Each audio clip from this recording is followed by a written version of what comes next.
Circumstances change, the diplomat replied smoothly, as does our understanding of potential allies. Similar conversations occurred throughout the reception. Species that had previously ignored humanity now sought agreements, treaties, and alliances. As the evening wound down, Zhu joined Admiral Lunjin at a viewport overlooking Earth. 7 diplomatic requests today alone, Yunjin noted, sipping a drink. The Ultan, the Dravashi, even the Gorlath want to open formal relations.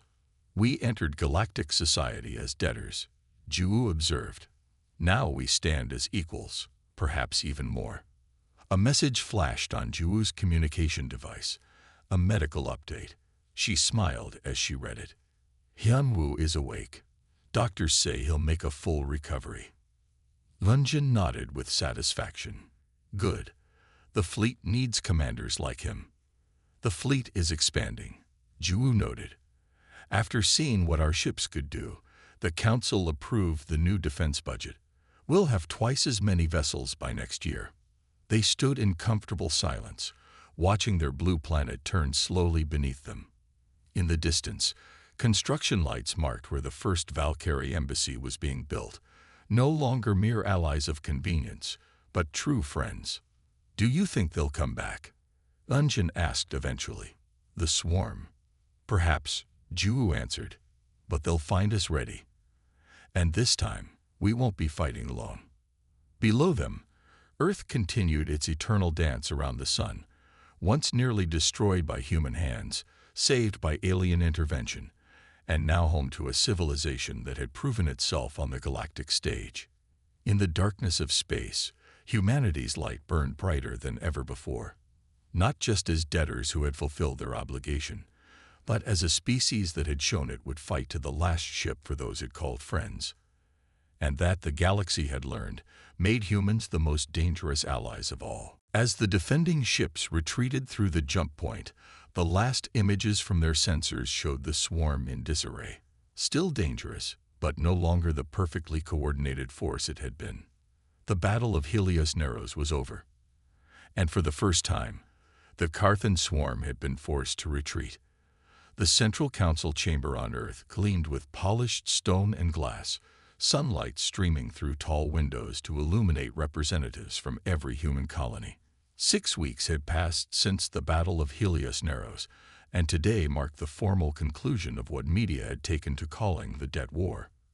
Commander Zhu Park stood at attention beside Admiral Yunjin Baek, both wearing dress uniforms adorned with new medals, the Star of Valkyrie, an honor never before granted to non-Valkyrie species.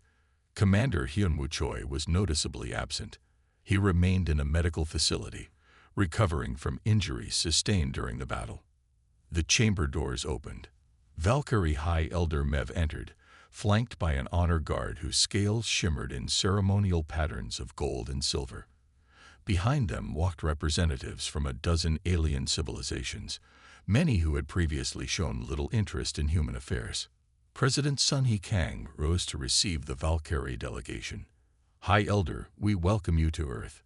Mev's 4 eyes surveyed the chamber slowly. Unlike most Valkyrie, the High Elder's scales were pale, almost white with age. When Mev spoke, the translator rendered a voice deeper and more resonant than typical. 3 centuries is but a moment to my kind, Mev began. I was present when we first discovered your world, teetering on the edge of self-destruction. I approved the mission to save your species. Murmurs spread through the human delegation. Few had realized they were in the presence of one who had witnessed humanity's darkest hour. At that time, we asked for a debt of gratitude, Mev continued. A promise to be called upon when needed. Some among my people believed such a debt from a primitive species would prove worthless. The elder's gaze fell on Zhu and Yunjin. How wrong they were. From within ornate robes, Mev produced a crystalline orb that glowed with inner light. The Valkyrie delegation straightened, recognizing an object of profound significance. This is the sphere of obligation, Mev explained. It records debts between civilizations. Only 3 times in our history have we used it. The High Elder approached President Kang, extending the orb. "We saved your species once," Mev intoned formally. "You have now saved ours. The debt is repaid." As Sunny accepted the sphere, it flared brilliantly before fading to clear crystal. The record erased, the obligation fulfilled. "The people of Earth were honored to help our friends," Sunny replied, bowing slightly in the Valkyrie manner. Across the chamber, representatives from other species watched with new expressions: respect, calculation, even traces of fear. The Dravashi ambassador, a crystalline being who had previously dismissed humans as upstart primates, now studied them with obvious reassessment. Later that evening, a reception was held in the Orbital Gardens, Earth's magnificent space station that showcased restored plants from around the planet. Juwu found herself approached by an Ultan diplomat whose blue skin contrasted sharply with formal white robes. "Commander Park," the Ultan said, bowing slightly, "my government wishes to discuss a defensive alliance with Earth." Juwu raised an eyebrow. "The same government that refused trade negotiations last year." Commander Juwu Park stood at the tall windows of Earth Central Command, watching the sunset paint the rebuilt skyline of New Seoul in shades of gold and amber. 300 years had passed since the Great Collapse, since humanity had nearly wiped itself out through environmental destruction and resource wars. 300 years since the Valkyrie had arrived. The swarm responded immediately, shifting formation to pursue, but the human vessels were already gone, disappearing into the nebula clouds only to emerge elsewhere for another strike. On the command ship, Juwu Park monitored the battle from a tactical display. The Valkyrie ships had now emerged, their powerful weapons creating a barrier that forced the swarm into narrower channels. "They're adapting," observed Admiral Gunjan. "The hive mind is learning our patterns." "Then it's time for Phase 2, Juwu decided. "Launch the nano-carriers." Throughout the battlefield, small projectiles launched from human ships. Too small to trigger the swarm's defensive responses, they penetrated the organic hulls of the largest vessels. Inside, specialized nanites began disrupting the neural pathways that connected the swarm's hive mind. Confusion spread through the enemy fleet.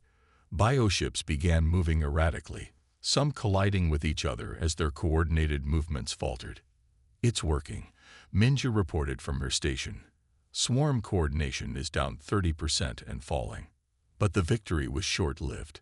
A second wave of swarm ships appeared, larger than the first. These new arrivals moved differently, more cautiously, as if the hive mind had already adapted to the nanite attack.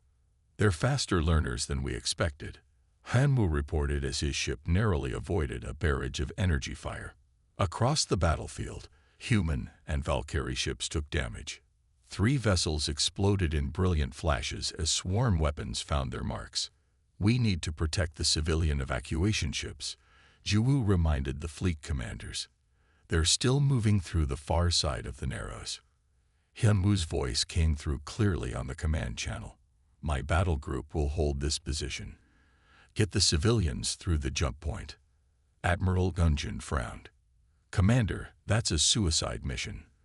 The swarm will overwhelm your position in minutes." "Then we'll give you minutes," Hanwoo replied simply. "That's all the evacuees need." On his ship, Hyunwoo turned to his crew. "New formation, interlocking shield pattern with the Valkyrie vessels. We're going to show these creatures what happens when they threaten our allies." The small defensive fleet reorganized, forming a barrier across the narrowest point of the stellar passage. Human ships darted between the larger Valkyrie vessels, their point defense systems working in perfect coordination to intercept swarm projectiles. "They're holding," Minja said with disbelief as she watched the tactical display. "That small fleet is actually holding against the main swarm force." Juwu nodded. "That's because they're not fighting as humans or Valkyrie anymore. They're fighting as one." The battle reached its peak as Hyunwoo's flagship took critical damage, its engines flaring with emergency power. Still, it maintained position, covering the retreat of a damaged Valkyrie cruiser. "Last civilian transport clearing the jump point," reported the communications officer. At that moment, the combined human Valkyrie fleet executed their final strategy. a specially modified energy pulse, developed by joining human nanite technology with Valkyrie power systems, emitted from multiple ships simultaneously. The pulse washed through the swarm fleet, temporarily severing all neural connections between the bioships. For precious moments, the mighty swarm became nothing more than individual vessels, confused and uncoordinated. Fall back, Hyunwoo ordered his battered fleet. Mission accomplished. Precisely, Yunjin confirmed. On the far side of the station, Commander Joo Park supervised the installation of human communication systems into Valkyrie vessels. Engineers from both species worked side by side, occasionally stopping to solve translation issues. Their technology is still more advanced than ours in many ways, noted Lieutenant Do Yun, as a Valkyrie engineer effortlessly reconfigured a power coupling that would have taken a human team hours to modify. Yes, but they've grown predictable, Joo replied quietly. They haven't faced an existential threat in millennia. We face them constantly. A young Valkyrie approach, holding a modified neural interface.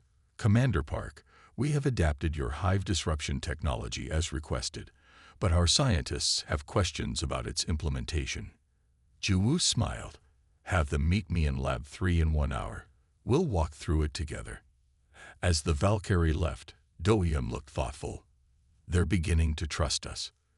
Trust will win this war as much as technology, Joo observed. In the station's massive docking bay, human shuttles delivered specialized equipment, while mechanics worked to modify engines and weapon systems. Captain Junho Kang supervised the loading of experimental nanite containers into launch tubes designed to penetrate the swarm's bioships. Careful with those, he called to a team handling a particularly volatile container. They're programmed to disrupt neural pathways. One breach could affect everyone in this bay. A Valkyrie observer approached him, her scales a curious shade of green. Your species developed these to fight the swarm specifically. Junho shook his head. We developed them years ago to combat a neural parasite in our Jupiter colonies. We've reprogrammed them for the swarm's biology. Adaptation, the Valkyrie said, repeating the word human officers had used frequently. Your species excels at it. When you're small, you learn to be clever, Junho replied with a smile. As night cycle began on the station, Admiral Dungeon met with Valkyrie High Command. The atmosphere was tense but respectful. The swarm will reach the Helios Narrows in 3 days, Fleet Commander Phil announced. It's the last defensible position before they reach our inner colonies. Yunjin studied the star chart. Then we make our stand there. Commander Hyunwoo's battle group is our fastest. They can reach it first and prepare the trap. A small force against the main swarm, questioned one of the Valkyrie admirals. They would be sacrificed. No, Yunjin said firmly.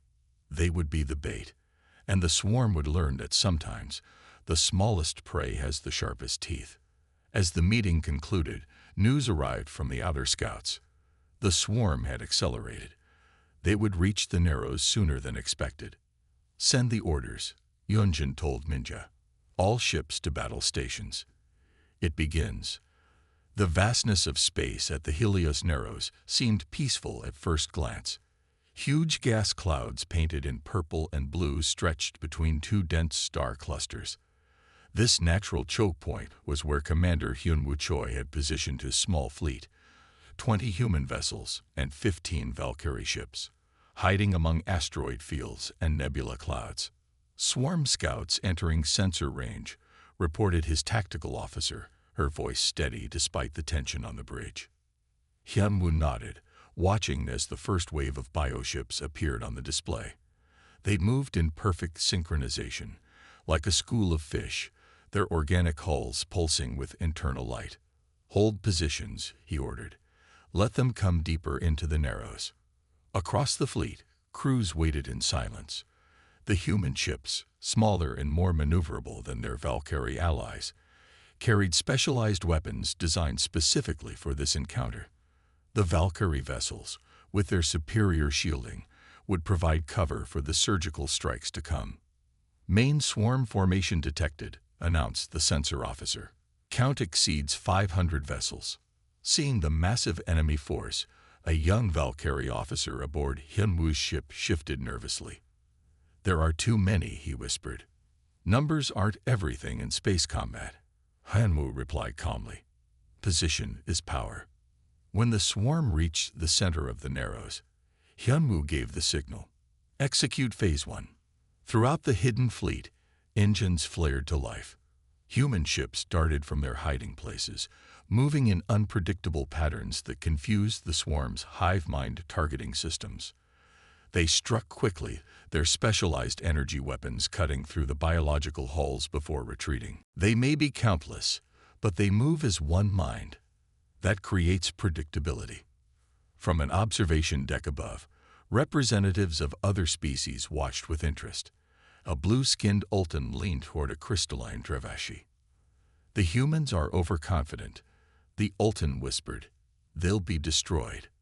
The Drevashi's crystal form chimed softly. "Perhaps, or perhaps they know something we don't." Back in the chamber, Ran had risen to full height, nearly 2 meters tall. "You would risk extinction for a debt?" the ambassador asked. Ju shook her head. "Not just for a debt. For allies who once saved us when no one else would." She activated her datapad, sending tactical assessments to the holographic display. "Earth has been developing countermeasures against hive mind systems for decades.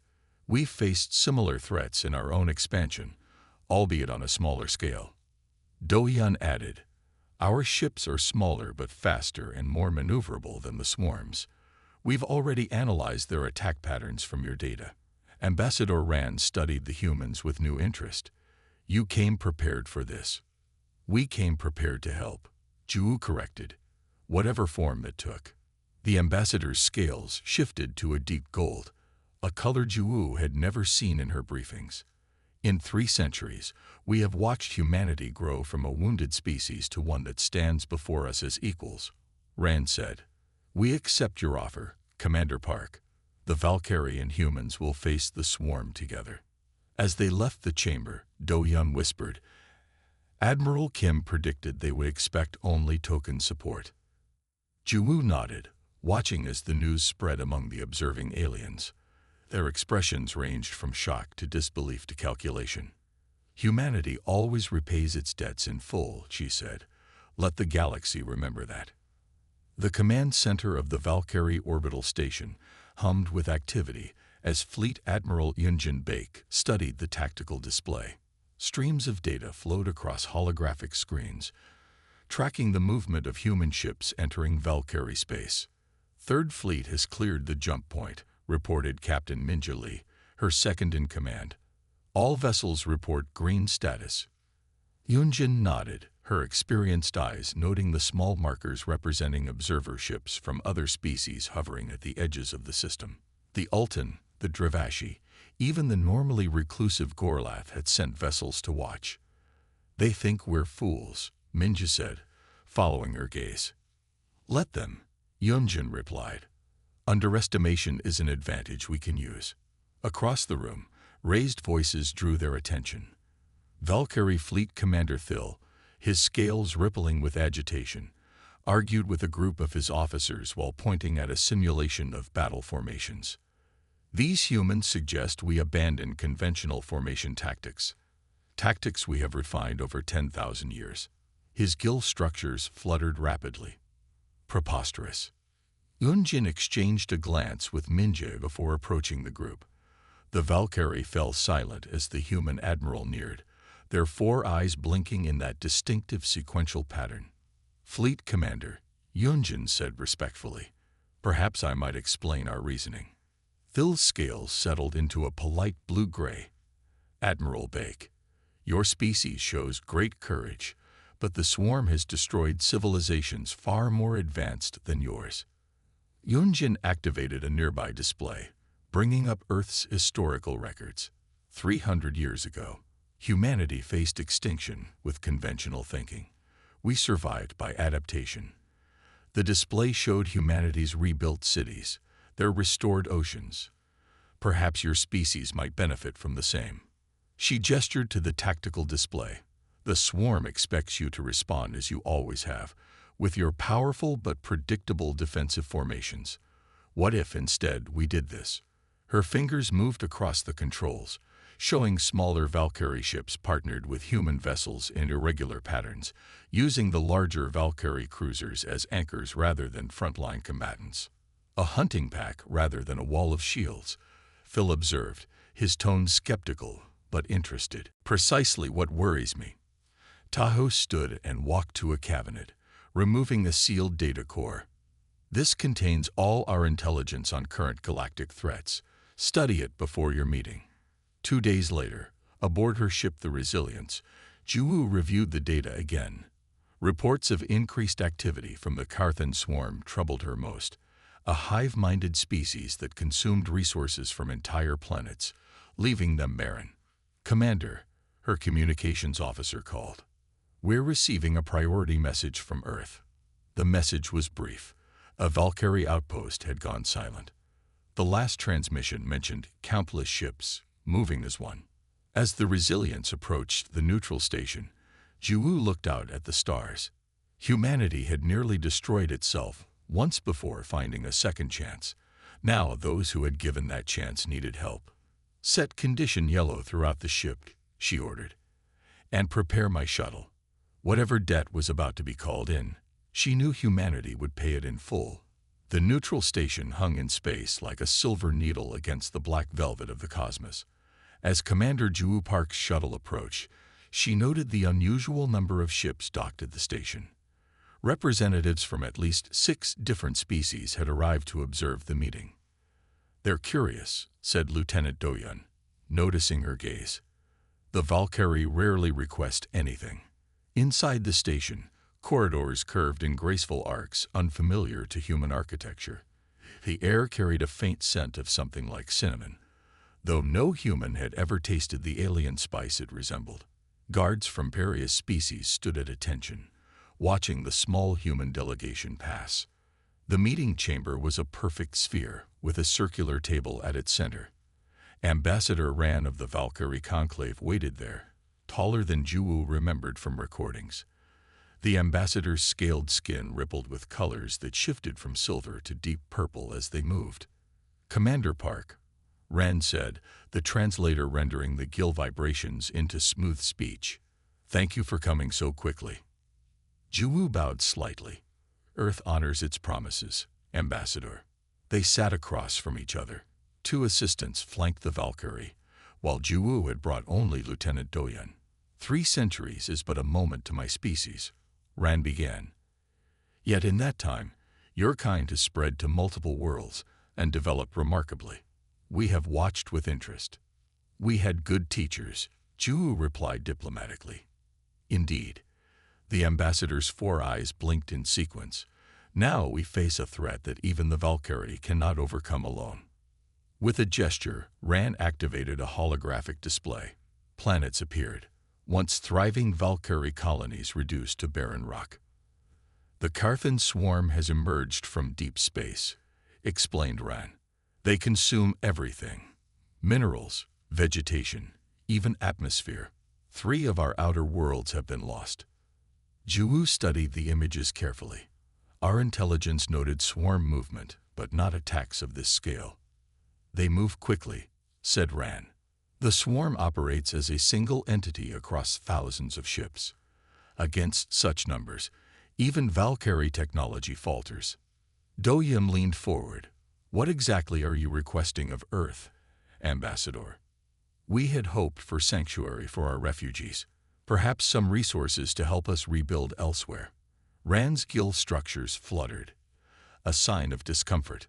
"We know humans are still growing as a galactic power. We would not ask for military intervention."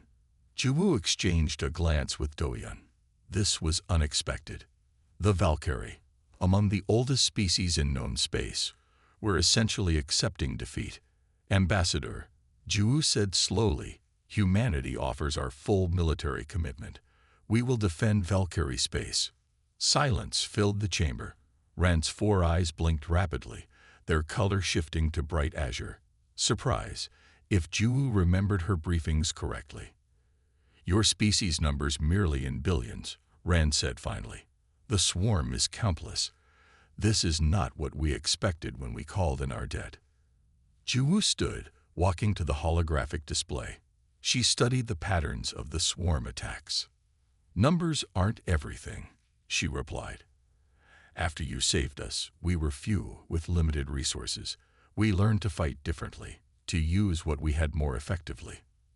She manipulated the display, highlighting weak points in the swarm's formation that the Valkyrie had missed. Her reflection stared back at her from the glass, the blue uniform of the United Earth Defense Force crisp against the fading light. The small silver pin on her collar, shaped like the distinctive four-winged ships of their saviors, caught the sunlight. A soft tone sounded behind her. "Commander, the council is assembled," said her aide, Lieutenant Doyun. Juwu nodded. "Thank you, Lieutenant." The council chamber was a circular room with seats arranged in rising tiers like an ancient amphitheater. In the center stood a holographic platform, currently dark. Representatives from Earth's 7 governing regions sat in tense silence as Juwu took her place. "Transmission incoming," announced the system. "Origin. Valkyrie Central Authority." The hologram flickered to life. The alien that appeared was tall and slender, with silvery scales covering its form. 4 pupilless eyes, deep violet in color, dominated a face that had no nose or mouth as humans would recognize them. Instead, a series of gill-like structures vibrated when it spoke. "Greetings to the human council," the Valkyrie said, its voice translated to a resonant tone. "I am High Representative Sen of the Valkyrie Conclave." President Minji-Yun rose from her seat. "Greetings, High Representative. This is an unexpected honor." The alien made a gesture with its 6-fingered hand. "I speak today of ancient matters, of debts and their payment." Juwu felt her heart rate increase. Every human child learned the story. When Earth teetered on the brink of destruction, the Valkyrie had appeared with technology to cleanse the poisoned atmosphere, stabilize the dying oceans, and provided the energy sources that allowed humanity to rebuild. In return, they asked for nothing but a debt of gratitude, to be repaid when needed. 3 centuries ago, we extended aid to your dying world. Sen continued. Today, we invoke the debt. A murmur ran through the council chamber. The terms of our agreement were clear, Sen said. We ask now for your assistance. President Yun nodded slowly. The people of Earth honor their agreements, High Representative. What form of assistance do you require? That will be discussed in person, Sen replied. We request the presence of a high-ranking military official at Neutral Station Alpha 7 in 3 standard days. All eyes turned to Juwu. Commander Park will represent Earth's military, President Yun said without hesitation. The transmission ended, leaving the chamber in silence. Later, in Admiral Taho Kim's office, Juwu paced while her superior studied star charts. We always knew this day would come, Taho said. What we never expected was how much we would change in the meantime. Juwu stopped at the large map showing human expansion. From a single damaged planet, humanity had spread to Mars, Venus, and the moons of Jupiter. Small but determined, they had built a space fleet that, while not the largest, was perhaps the most innovative in the sector. The Valkyrie saved us when we could not save ourselves, Juwu said softly. Whatever they need, we owe them everything. Taho looked up, his weathered face serious. And yet, they'd been largely absent for centuries. They saved us, then retreated to their territory. What has drawn them out now? Something they can't handle alone, Juwu suggested.